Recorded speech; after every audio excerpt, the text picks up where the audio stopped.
नमस्कार दोस्तों, मैं हूं कुलवंत सिंह और आप देख रहे हैं वॉइस ऑफ पानीपत। आज किरण चौधरी भी भगवे रंग में रंग गई। माँ बेटी दोनों ने आज बीजेपी ज्वाइन कर लिया और कांग्रेस को कल ही उन्होंने टाटा बाय बाय कर दी थी। और आपको बता दें कि बीजेपी ज्वाइन करने की सारी स्थिति या बीजेपी ज्वाइन करने का जो मामला था वो एकदम नहीं हुआ। ये कड़ी दर कड़ी जो है आपको बताते हैं कब से जो है किरण चौधरी बीजेपी ज्वाइन करने की सोच रही थी। कुछ समय पहले आपको लिए चलते हैं, लेकिन उससे पहले आपको बता दें कि हरियाणा में सिर्फ और सिर्फ स्वार्थ की राजनीति चल रही है। किसी को हरियाणा के मामलों में कुछ नहीं लेना देना नहीं है। हरियाणा में क्या हो रहा है उस मामले में कुछ नहीं लेना देना, सिर्फ अपने और अपने परिवार को बचाए जाने की कोशिश जो है की जा रही है। राजनीतिक उनका वर्चस्व जो है कायम रहे, इसके लिए जो है ये लड़ाइयाँ हमेशा से जो है लड़ती रही हैं। और किरण चौधरी की बात करें, किरण चौधरी जब आपको याद होगा राज्यसभा चुनाव होने थे हरियाणा में, जिसमें कार्तिकेय शर्मा और सुभाष बराड़ा जीते थे, तभी से ये घटना जो है घटनाक्रम पूरा घटा गया। और तभी से जो है क्यास ये लगाए जा रहे थे कि किरण चौधरी जो है बीजेपी में शामिल हो सकती है। क्योंकि आपको याद होगा अजय माकन जो कांग्रेस के नेता थे और राज्यसभा चुनाव वो हरियाणा से लड़ रहे थे, तब किरण चौधरी का वोट जो है सस्पेंड हो गया था, यानी कि वोट जो है वो बीजेपी के पाले में गया था, ऐसा जो है बताया जा रहा है। और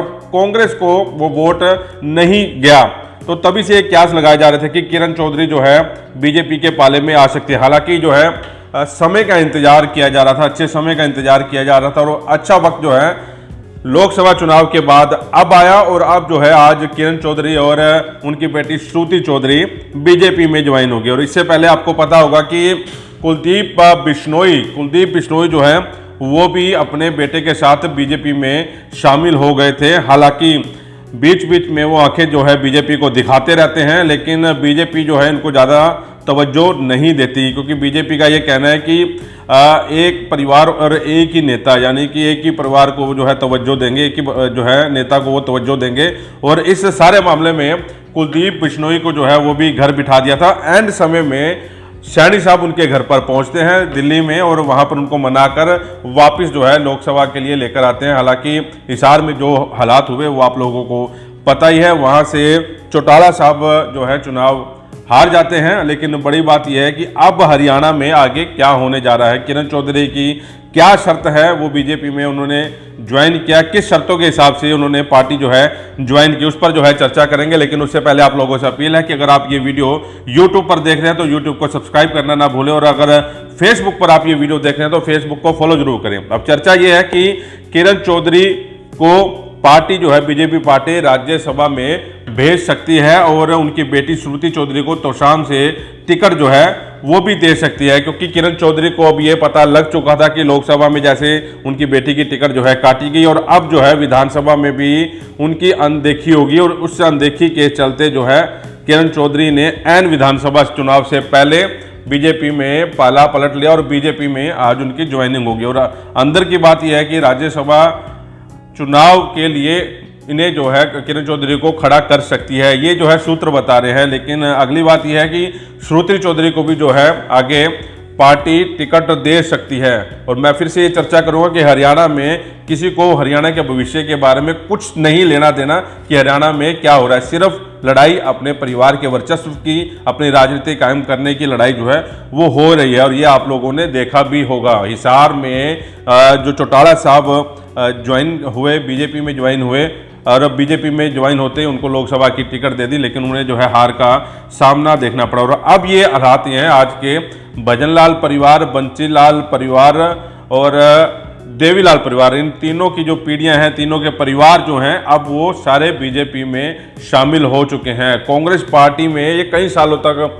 रहे। भजनलाल जो है आप लोगों को पता होगा कई मुख्यमंत्री रहे हैं और उनके बेटे जो हैं वो भी जो है बीजेपी में रहे हैं, दोनों कांग्रेस में रहे हैं दोनों बेटे। और उनका कुलदीप बिश्नोई का बेटा जो है अब भव्य बिश्नोई, अब वो विधायक हैं। हालांकि मंत्री पद में उनका बार बार नाम आता रहा, लेकिन बीजेपी ने उन्हें जो है ज़्यादा तवज्जो नहीं दी। और अब जो है इस सारे मामले में शैलजा बची है और रणदीप सुरजेवाला जो है वो बचे हैं।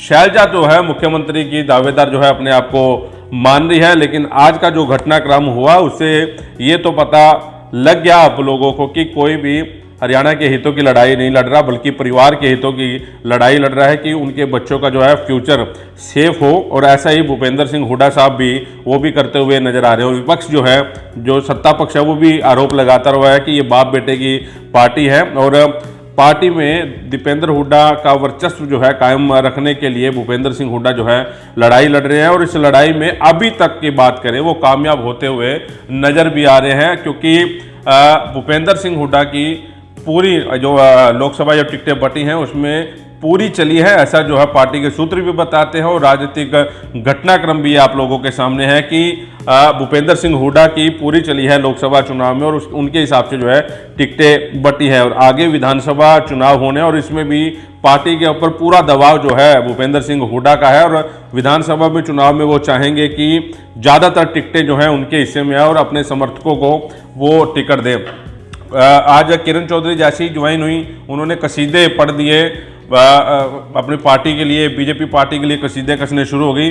उस समय का क्या बातचीत हुई और प्रेस में आने के बाद किरण चौधरी का क्या बयान था वो आपको सुनवाते हैं। हाथ वाला झंडा छोड़कर, जिसके तले हमने बहुत मेहनत ईमानदारी के साथ काम करा है, आज भाजपा का झंडा जो है वो परचम जो है भाजपा का, जो ये जो है हमारा नारंगी रंग का, इसको हम लेकर जाएंगे और अंतिम क्षण तक